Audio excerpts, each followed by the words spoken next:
In this video, I'm going to show you how we can connect Fellow with Claude and how we can use it to turn a client kickoff call into organized Asana tasks. If you're not familiar with Fellow, Fellow is a secure AI meeting assistant and note-taker that automatically joins your call in Zoom, Google Meet, or Teams. And once the call is done, you get a full summary, transcript, and action items. We use Fellow at Cirface on our day-to-day. We use it for client calls, partner workshops, and even our internal meetings. What's interesting is that Fellow has an official connector with Claude now, which means that Claude can read your Fellow data directly. You just ask it a question, and then it will be able to access your meeting information and get back to you with whatever you need. The first thing that I'm going to show you before we jump into the demo is how we can connect Fellow to Claude. Now, there's only one admin setup that will need to be done for the whole organization, and that can be done from the settings by the admin, and they will just need to add Fellow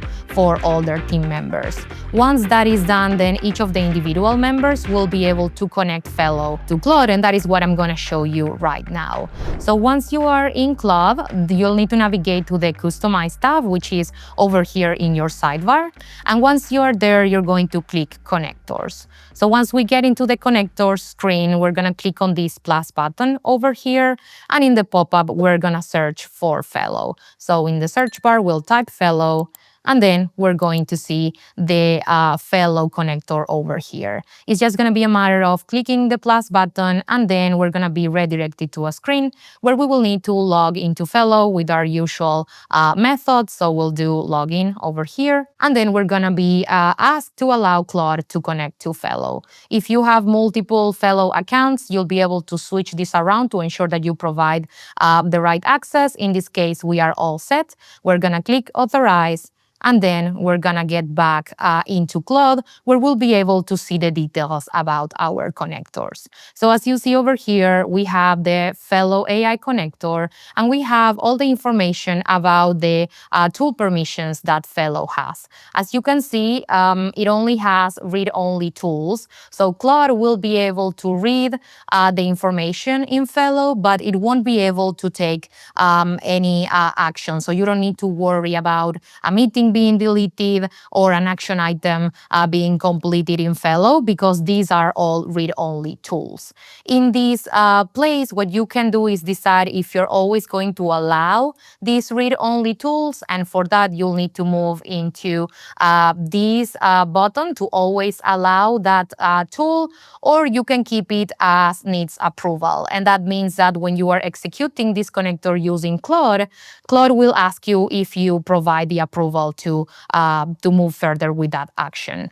From here, you can also block any action. So for example, if you don't want Claude to be able to access meeting participants, for example, you will then block that specific tool. So once we have our connector in Claude, then we are able to test this with a real case scenario. I had a call with a client named CorePath, and then if I navigate into Fellow, you're going to see over here my meeting details. You can see the summary, we can access the transcript, and we can even ask Fellow AI over here if we had a specific question about this meeting. Now, if we were to use Claude without our connector, we would need to copy the AI note over here or download the transcript and then upload that in the chat in order to get the details from our meeting. Because we have the connector, we can jump directly into Claude, and then we just ask it to summarize the meeting and get what we want from it. Now, I'm going to navigate to Claude over here, and then we're gonna start a new chat. And then I'm going to ask it to summarize the client kickoff call with Dora from CorePath and provide action items and decisions made. Once we do that, we're gonna send that to Claude, and we're going to see how Claude is going to load the tool. It's gonna check the Fellow connector to search for that meeting, and then it's going to provide the details that we've asked for it. As you can see on this screen, Claude did some searching in Fellow. Initially, didn't find my CorePath kickoff call, but as you can see over here, it was able to find it. So sometimes AI can be a bit funny, but when you ask for the details, it should be able to search and find the meetings as it found it over here. Now, if I scroll down, what Claude has provided is a summary of the meetings. So we have an overview outlining what was the meeting about.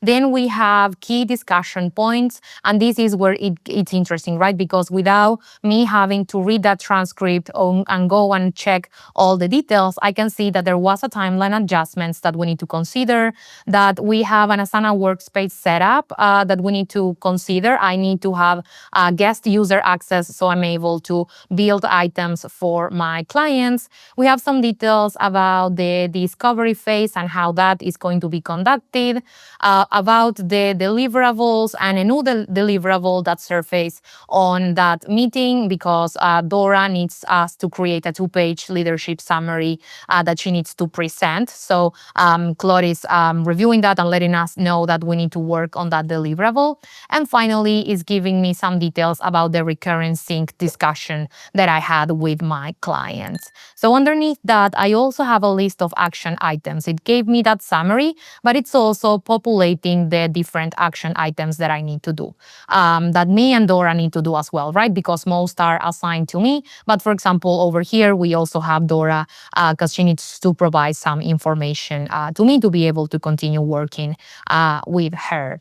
Now, this is the first answer that Claude is going to give us. From here, we can keep going further. If we need to go deeper into a specific topic, or if we remember there was something that we discussed at the end of the meeting, we can ask it to check specifically for that, and we can have a full conversation from here without having to navigate back to Fellow to copy and paste specific information. So now that we have our notes from the call and which are the action items that we need to take, I want to show you how then we can translate these into Asana tasks without having to manually create those.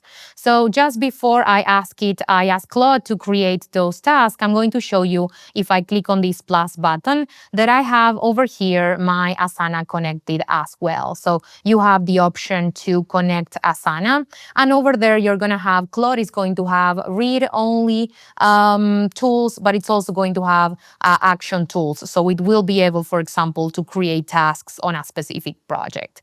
So if I close this and I go back to my chat, I can say over here, okay, based on these action items, which should be tasks that I create in Asana and in which project. And now Claude is going to see from those action items what could be tasks that we create in Asana. And it's also going to check my Asana environment to find a project where we could add those tasks as well. So we're going to give it a minute until we get these results over here. Here we can see how Claude has found our core path Cirface project and is giving me the details about that project. And it's also giving me a recommendation on which are the 8 tasks that I need to create. It's giving me some tasks that should be immediate tasks for this week, like schedule the 30-minute session with Marcus, adjusting the project plan, adding me to core path Asana workspace, and then emailing Asana support team to get the right permissions.